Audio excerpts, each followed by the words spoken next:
성경의 숲을 걷다. 오늘은 여호수아 16장입니다.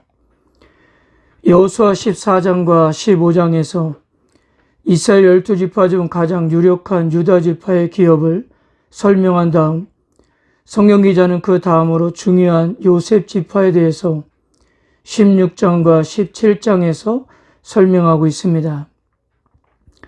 그리고 오늘 여호수아 16장에서는 먼저 에브라임 지파의 경계선을 소개합니다.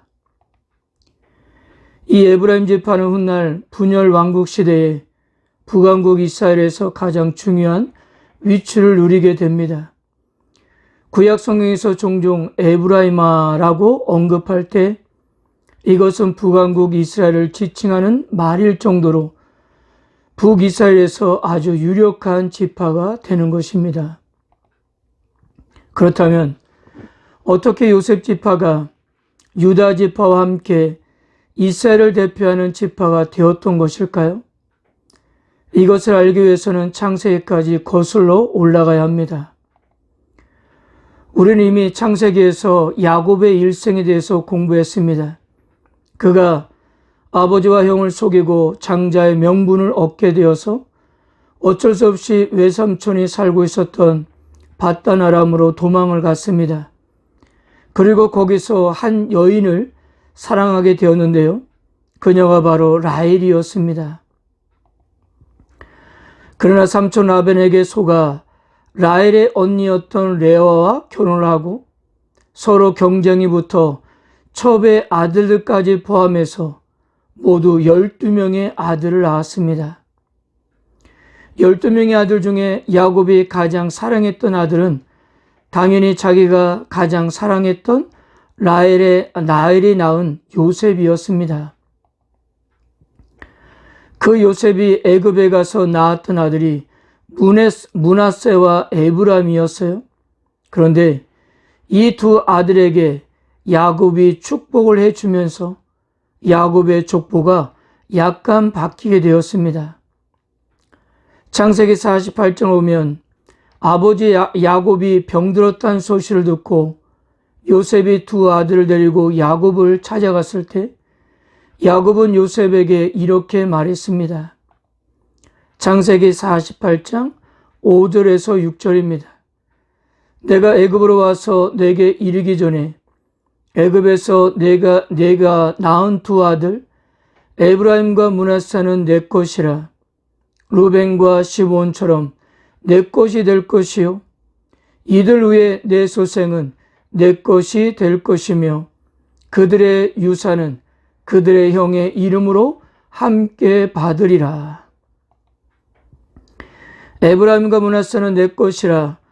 루벤과 시므온처럼 내 것이 될 것이요 라는 말은 에브라임과 므낫세를 손자로 취급하는 것이 아니라 야곱의 아들로 취급하겠다는 거였습니다.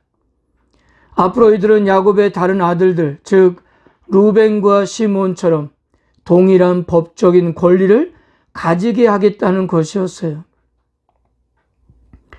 이렇게 함으로써 야곱은 자식들에게 물려줄 유산 중 두 몫을 요셉에게 준 것입니다.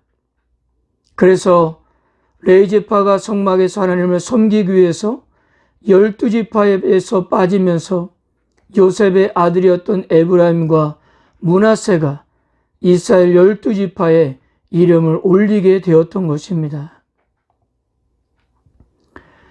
요셉의 이런 예는 십계명에서 하나님을 잘 섬기는 자에게 천대까지 복을 주신다는 말씀과 잘 어울리는 것 같습니다. 사랑하는 성도 여러분, 요셉은 극심한 어려움과 고난을 믿음으로 이겨내었습니다. 그것에 대한 그 은혜가 자녀들 세대까지 이어졌던 것입니다. 우리 역시 아무리 힘들고 어려워도 끝까지 믿음으로 극복할 수만 있다면 우리들의 자녀들도 그것을 보고 자랄 것입니다. 우리의 믿음은 고스란히 자녀들에게 하나님의 은혜로 이어지게 그렇게 될 것입니다. 그리고 또 여호수아 16장과 17장을 이해하기 위해서 한 가지 더 생각해야 합니다. 본래 요셉의 아들 중 장자는 므낫세였고 차자는 에브라임이었습니다. 근데 오늘 여호수아 16장을 보면 장자인 므낫세를 먼저 언급하지 않고 차자인 에브라임을 먼저 언급하고 있다는 사실이에요. 이 역시도 이들에게 대한 야곱의 축복에서 그 이유를 찾을 수가 있습니다. 창세기 48장 20절입니다.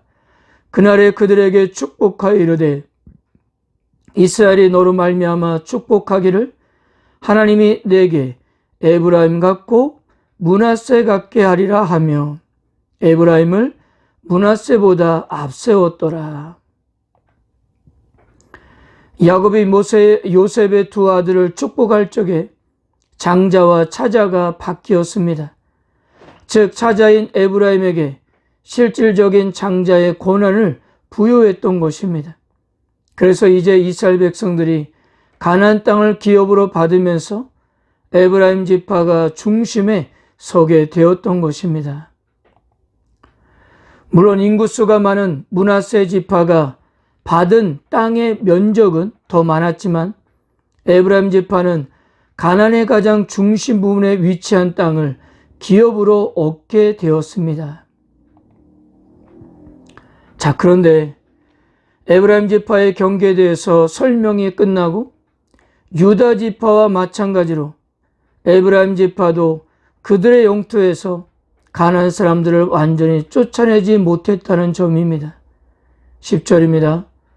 그들이 게셀에 거주하는 가나안 족속을 쫓아내지 아니했으므로 가나안 족속이 오늘까지 에브라임 가운데 거주하며 노역하는 종이 되니라.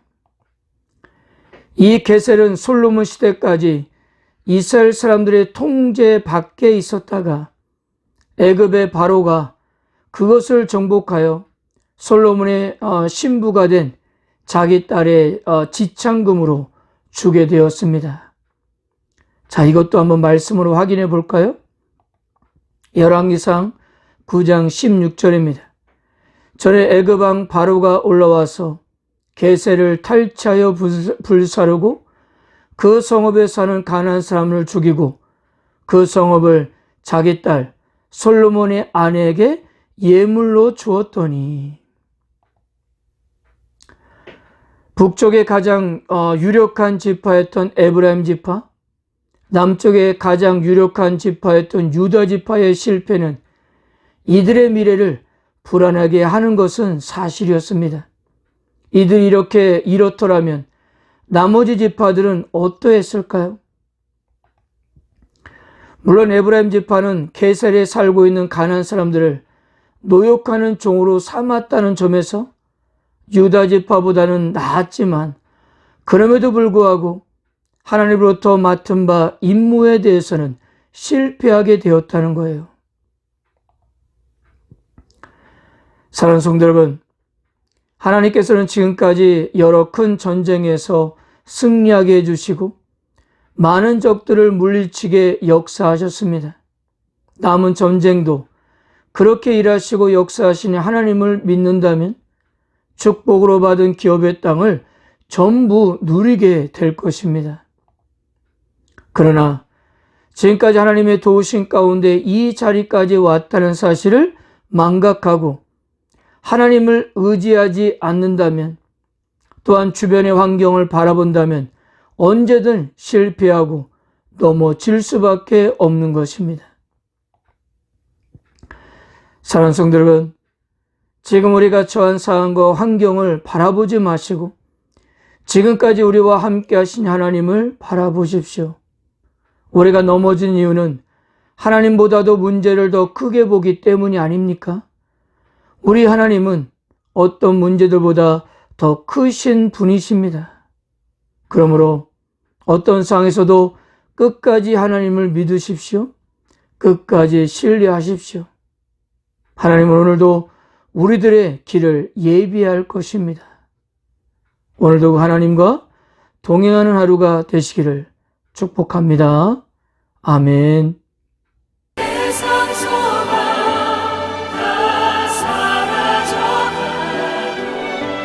주의 사랑은 끝이